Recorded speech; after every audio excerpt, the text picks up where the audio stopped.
It's 1987. Do you know where Freddy is?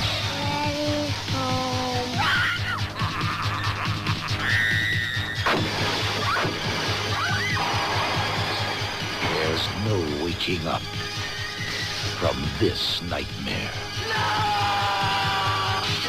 A Nightmare on Elm Street, Part 3, Dream Warriors, rated R. Now showing at a theater near you.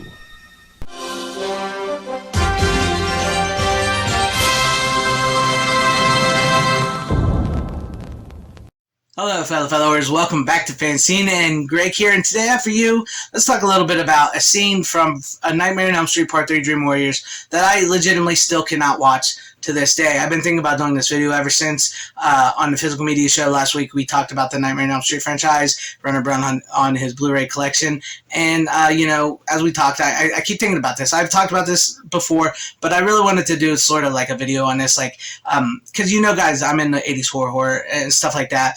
And Nightmare on Elm Street, the franchise, is one of my all-time favorite franchises, if not my favorite of the big three.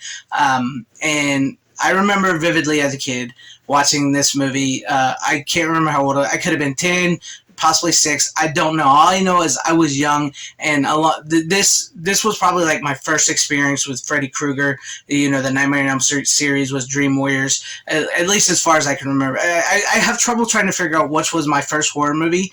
I think about that a lot because I don't know if it was like a Universal Monster movie, if it was a Nightmare on Elm Street 3, or if it was like the Monster Squad or something. I know it's around that. It's around that. But I know it was like right around that area is when I became aware of these movies because my older brother loved watching horror movies. And surprisingly enough, my younger brother, who was scared of nothing, he watched that crap all the time. I was scared to death. But anyways, onto the scene. In Nightmare on Elm Street Part 3, the marionette Dreamwalker scene, you know, where Freddy cuts him open and uses his veins and stuff as a puppet. That scene legitimately scared the crap out of me, and I cannot watch that scene to this very day. I'm telling you right now, as I'm putting in the stuff, because I'm going to put in clips here for you guys to see it, like you're seeing right now.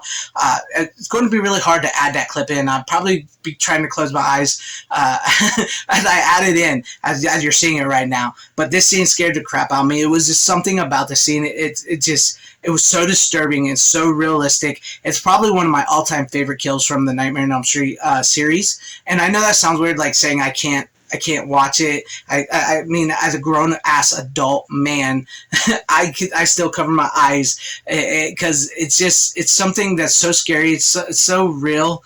It's so psychological. You know, you know people who have been in a situation where they might do something to themselves and like that, and I don't know, that preyed on my mind as a young kid, and then the older I got, the more I thought about it, the more I saw people.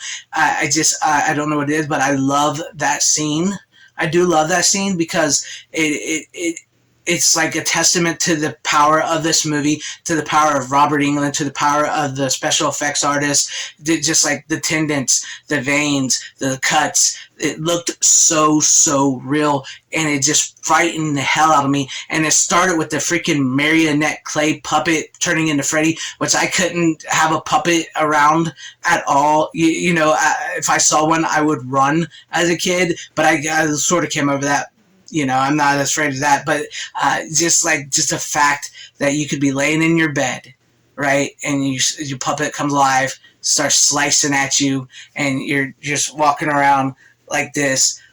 Freaking scary beyond belief. Still scary to this day. Still scares me. And I've seen a lot of stuff. I've seen a lot of stuff in a lot of horror movies that are just absolutely disgusting, disturbing, and scary. But nothing compares to that scene. Even though I know that scene is fake. Even though I know that is you know, practical effects. That's not really Freddy Krueger. That's Robert Englund in makeup. I know that. I understand it. But my brain sees that, and I'm taking back to when I was a little kid. I know there's a thing called kinder trauma. I believe what it's called now, kinder trauma.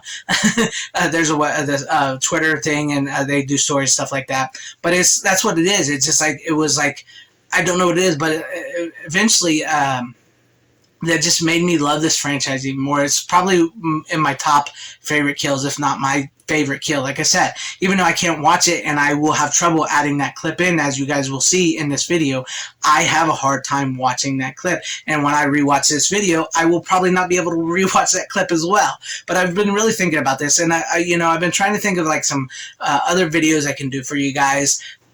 And this is something I really want to do. And yes, Nightmare on Elm Street's been talked so much on here. Who knows if it will hit the algorithm or if it get lost in the algorithm. I just wanted to talk about this because Nightmare on Elm Street 3 Dream Warriors, all-time classic. Probably the best Freddy Nightmare on Elm Street movie. Probably my first, if not my first. If this wasn't my first horror movie, it was either, like I said, oh my gosh, I already forgot the names of them. It was either a Universal Monster movie. It might have been The Wolfman, which is my all-time favorite Universal Monster, or it could have been Monster Squad. Because I know I started with the monster movies, but I also knew I was alive and aware of around, because my older brother would watch them and I saw them. So it was either this or it could have been one of the Friday the 13th, Part 7, possibly Part 8 that I remember.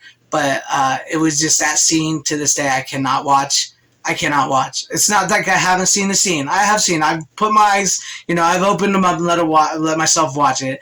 But to this day, grown man, I even watched this over Halloween. I watched the VHS tape over Halloween, and I was like, when I think about, but I love it. I love the scene. I love it. Isn't that why we watch horror movies? Isn't that why we get scared? Isn't that what we love to do? That's us fans of these horror movies, these 80s horror movies. You cannot beat that. You cannot beat those practical effects. You cannot beat that imagery. You cannot beat that feeling you get when you watch these movies. The horror, the just like the pure, like, holy crap, what did I see? That was awesome, and I don't want to see it again, but I want to see it again. It's just, I love feeling that experience, and I love enjoying these old classic movies and thinking back on this and doing videos like this. And it's just that scene today still plays. If you don't believe me, watch this video, go back and watch the whole scene, because I can only use so much, so I don't get copyrighted from YouTube.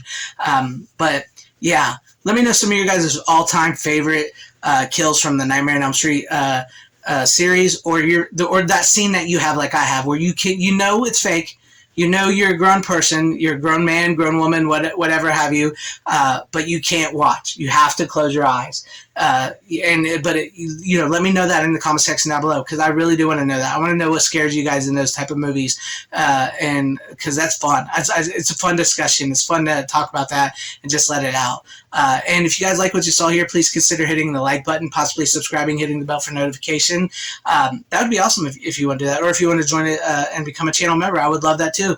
But anyways, I thank you guys for watching. Please share the video out for everybody. See wherever you are. Please have a great, safe, happy, healthy day, morning, afternoon, evening, and night. Always support physical media. It is the superior format. Godspeed.